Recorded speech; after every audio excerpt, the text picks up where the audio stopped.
በጣም ጎበዝ የሚባሉት ኤጀንቶች በአንድ ወር ውስጥ ከ1.5 ሚሊዮን ብር በላይ ነው እዚህ ስራ ላይ ወይም ደግሞ እዚህ አፕሊኬሽን ላይ የሚሰሩት ማለት ነው። ሰላም እንዴት ናችሁ? ኔት ነኝ።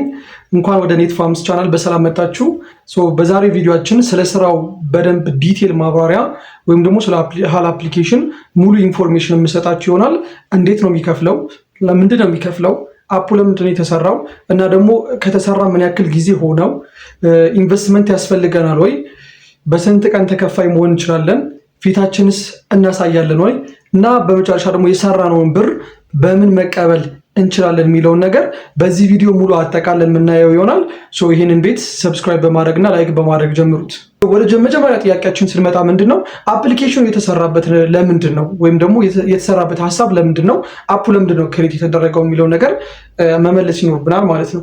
አፕሊኬሽኑ ክሬት የተደረገው የተለያዩ ሰዎች ከተለያየ ቦታ ከተለያየ ሀገር አጉር ሆነው ኮሚኒኬት እንዲያደርጉ ማለትም ልክ እንደ ቲክቶክ እንደ ሶሻል ሚዲያ ልክ እንደ ዩቲዩብ እንደ ሶሻል ሚዲያ እንደዛ እንዲያገለግል ተፈልጎ የተሰራ አፕሊኬሽን ነው። ስለዚህ ይሄ አፕሊኬሽን ሰዎች ከተለያየ ቦታ ሆነው ስለ ስራ የሚያወሩ ስለ ስራ ያወራሉ፣ ስለ ቢዝነስ የሚያወሩ ስለሚዝናኑ ብዙ ነገሮች የሚሰሩ ሰዎች እዚህ አፕሊኬሽን ላይ ኮሚኒኬት ያደርጋሉ። ኢንፎርሜሽን የሚቀያየሩም ሊሆኑ ይችላሉ፣ ፕሮሞሽን የሚያሰሩም እዚህ አፕሊኬሽን ላይ ተካተው ይሰራሉ ማለት ነው። ስለዚህ አፑ ላይ የምንሰራበት መንገድ ይህ ይሆናል ማለት ነው። ወይም ደግሞ አፕ ክሬት የተደረገበት ዋነኛ ምክንያት በዚህ ነው። እኛ እዚህ አፕሊኬሽን ላይ የምንሰራው ምንድነው?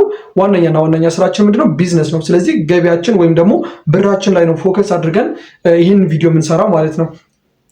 አፕሊኬሽኑ ክሬት ከተደረገ ምን ያክል ጊዜ ሆነው? ከመጣ አፕሊኬሽኑ ምን ያክል ጊዜ ሆነው የሚል ጥያቄ ደግሞ ይኖራል። አፑ ከመጣ ከ1 ዓመት በላይ ሆኖታል። ፕሌይ ስቶር ላይ ከጀመረ ከ1 ዓመት በላይ ሆኖታል። እናም ከ2.3 ሚሊዮን በላይ ተጠቃሚ ያለው ምርጥ የሆነ ወይም ደግሞ አሁን ሰዓት ላይ በጣም አሪፍ ቦታ ላይ ከሚገኙ አንዱ አፕሊኬሽን ነው እና ስለዚህ ስናየው ምንድነው ሰዎች ኢንጌጅሜንት እንዲያደርጉበት ክሬት ከተደረገ አፕሊኬሽኑ አፖቹ ታዲያ ከኛ ምንድነው ተጠቅመው የሚከፍሉን ወይም ደግሞ ለምንድን ነው ለሰዎች የሚከፍሉት? እኛስ እንዴት ነው እንደ ቢዝነስ መስራት የምንችለው እዚህ አፕሊኬሽን ላይ የሚለው ጥያቄ ይመጣል ማለት ነው። አፖቹ በጣም ከሚተዳደሩበትና ዋነኛ ከሚሰሩበት መንገድ ምንድነው የኮይኖች ትራንዛክሽን። አፕሊኬሽኑ ለራሱ ለግብይት የሚያገለግሉ ቪአይፒ ለመግዛት፣ ጌም ለመጫወት፣ ጊፍት ለማድረግ፣ ሌቭል ለማሳደግ፣ ታስኮችን ለማሳደግ የሚጠቅም በራሳቸው ክሬት ያደረጉት ቨርቹዋል ኮይን አላቸው። ያ ኮይን መንቀሳቀስ ሲችል አፕሊኬሽኑ ትርፋማ ይሆናል።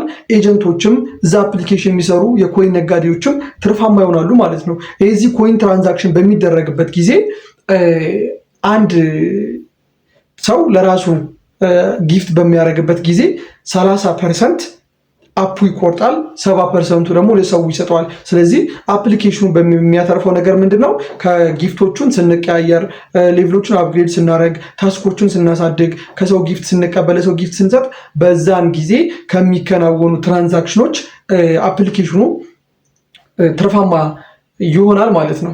ስለ አፑ ይህን ያክል ካለን እና አፑ ታዲያ ምን ያክል ነው የሚሰራበት? በግለሰብ ደረጃ ወይም ደግሞ በአንድ ኤጀንት ደረጃ አፕሊኬሽኑ ላይ ገብቶ ምን ያክል ብር ይሰራል የሚል ጥያቄ እናነሳለን ማለት ነው። አንድ ሰው አፕሊኬሽኑ ላይ ከገባ በብዙ መንገዶች ነው የሚሰራው። በኤጀንት ይሰራል፣ በጌመር ይሰራል፣ በሴለር ይሰራል ማለት ነው።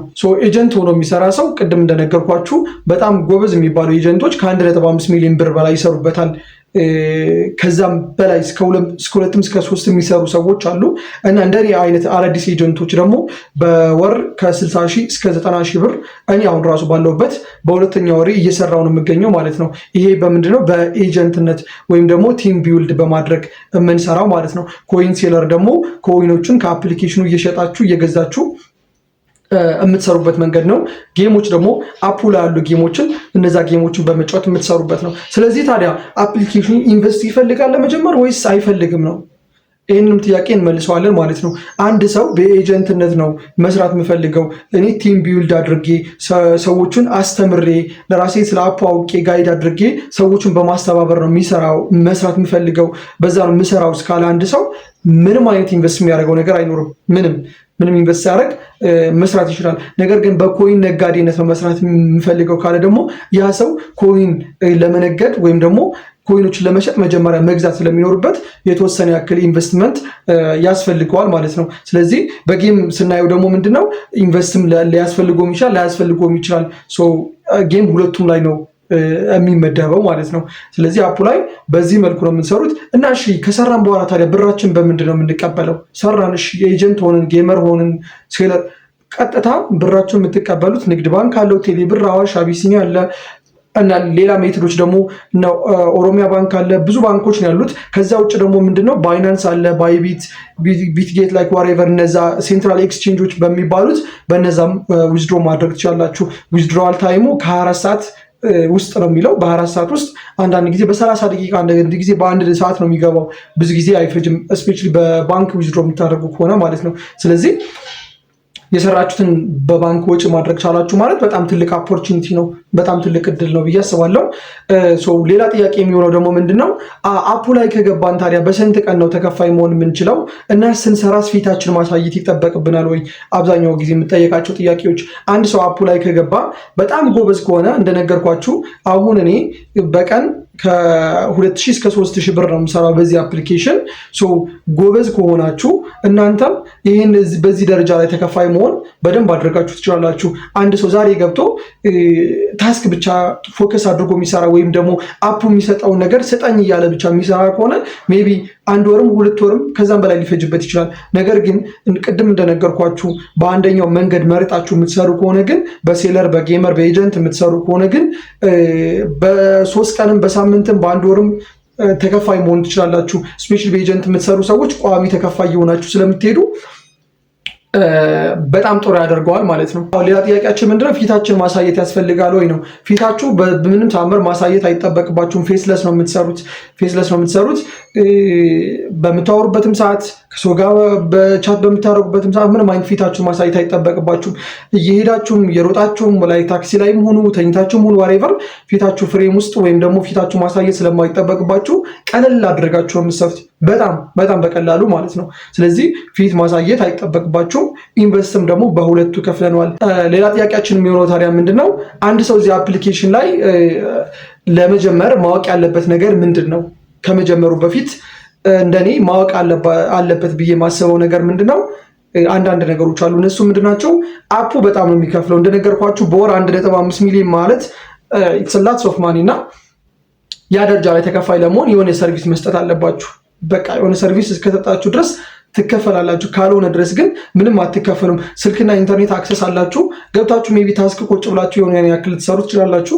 ነገር ግን በደንብ በሚሊዮንም በመቶ ሺዎችም በሺዎቹም ተከፋይ ለመሆን አክቲቭ ሆናችሁ መስራት ይኖርባችኋል። አክቲቭ በምትሆኑ በምንድነው ኤጀንት አለ። ኤጀንትነት በጣም አዋጭ ነው። በጣም ከምታስቡት በላይ ትናንሽ ቻሌንጆች ይኖሩታል። ማስረዳት መቻል አለባችሁ፣ ለራሳችሁ መረዳት። አንድ ሰው ደግሞ ከልብ ውስጥ ከፈለገው ድረስ በሳምንትም በ3 ቀንም በአንድ ቀንም እንደ አቀባበላችሁ ጎበዝ ኤጀንት ሆኖ ስራ መጀመር ይችላል። ኢንቫይት ስታደርጉ በጣም ብዙ መንገዶች አሉ። ሌላ ፕላትፎርሞች አሉ። ዩቲዩብ፣ ቲክቶክ፣ ኢንስታግራም፣ ፌስቡክ ተመሳሳይ አፖች አሉ። በጣም ብዙ አፖች አሉ። ከዛ ላይ ኮሚኒቲ ወደዚህ ኢንጌጅ እንዲያደርግ ወይም ደግሞ ኢንቫይት በማድረግ መስራት ትችላላችሁ ማለት ነው። ሌላ ደግሞ እዛ አፕሊኬሽን ላይ ራሱ የምታገኙባቸው መንገዶች አሉ። አዳዲስ ሰዎች ሲገቡ እነሱን እየሳባችሁ ማስረዳት ትችላላችሁ። ቤታችሁ ከላይ ከፍ ሲል ቫይራል ሲወጣላችሁ ደግሞ እዛም ቁጭ ብላችሁ ራሳቸው የሚመጡ ሰዎችን እየመዘገባችሁ መስራት ትችላላችሁ። ነገር ግን ይህን ሁላ ነገር ለማድረግ በተወሰነ ያክል ሊሆን አፕሊኬሽኑን መረዳት ይኖርባቸዋል። ለዚህ ደግሞ በዚህ ቻናል ላይ ከፓርት 1 ጀምሬ አፑን ካከፋፈቱ ጀምሬ እስከ መጨረሻ ኤጀንት እንዴት ነው የምትሆኑት፣ እንዴት ነው ኢንቫይት የምታደርጉት፣ ጌም ሴለር እንዴት ነው፣ ብር ወጪ እንዴት ነው የምታደርጉት፣ ሰዎቹ እንዴት ነው ኤጀንት የምታደርጉት ምናምን የሚለው ነገር በሙሉ ቪዲዮ ፖስት አደርግላችኋለሁ በየፓርቲ እያደረግኩኝ። ስለዚህ ይህንን ዩቲዩብ ቻናል ሰብስክራይብ አድርጋችሁ የደወል ምልክቱን አብሩት እና በዚህ ጥያቄ ውስጥ ወይም ደግሞ እኔ ባነሳዋቸው ሀሳቦች ውስጥ አሁንም ያልተመለሰልኝ ነገር አለ የምትሉት ካለ ኮሜንት ላይ እንድታስቀምጡልኝ ፈልጋለሁ። ለአንዴና ለመጨረሻ ጊዜ ግን ያነሳናቸውን ሀሳብ አጠር አድርገን እንከልሳቸዋለን ማለት ነው። አፑ ክሬት የተደረገበት ምክንያት ሰዎች ኢንጌጅ እንዲያደርጉ በቢዝነስም በሌላም ነገር አግኝቶ ቻት እንዲያደርጉ፣ ኮሚኒኬት እንዲያደርጉ፣ ኢንፎርሜሽን እንዲቀያየሩ፣ ኢንፎርሜሽን እንዲሰበስቡ ያገለግላል። ክሬት ከተደረገ 1 ዓመት ሆኖታል። ከ2.3 ሚሊዮን በላይ ዳውንሎድ አለው። አፑ ላይ ስትሰሩ ፊታችሁን ማሳየትም አይጠበቅባችሁም። በኤጀንትነት የምትሰሩ ከሆነ ደግሞ ምንም አይነት ኢንቨስትመንትም አይጠይቃችሁም ብለናል። ዊዝድሮ የምታደርጉበት መንገድ ደግሞ ቴሌብር እና የኢትዮጵያ ባንኮችን አካተዋል። እናም በዶላር ዊዝድሮ ማድረግ የምትችሉበት መንገድ ተካተዋል። ሌላ ደግሞ ምንድነው መስራት የምትችሉበት ጊዜ ገደብ ደግሞ እንደ ራሳቸው አክቲቪቲ ነው። በጣም ጎበዝ የሚባሉ ኤጀንቶች ከገቡ 6-8 ወር የሆናቸው ሰዎች በወር ውስጥ 1.5 ሚሊዮን ብር እየሰሩበት ነው። ስለዚህ እናንተ የማትሰሩበት ምክንያት ይኖራል ብዬ አላስብም። የአብዛኞቻችሁ ጥያቄ በዚህ ቪዲዮ ውስጥ ተመልሶላችኋል ብዬ አስባለሁ። በቀጣይ ፓርት ደግሞ አፑ እንዴት ነው የምታወርዱት፣ አካውንት እንዴት ትከፍታላችሁ፣ ታስክ እንዴት ትሰራላችሁ፣ ስለ አፑ እንዴት ነው የምትማሩት፣ ኤጀንት እንዴት ትሆናላችሁ የሚሉትን የቀሩን ፓርቶችን ፖስት ማድረግላችሁ ይሆናል ማለት ነው።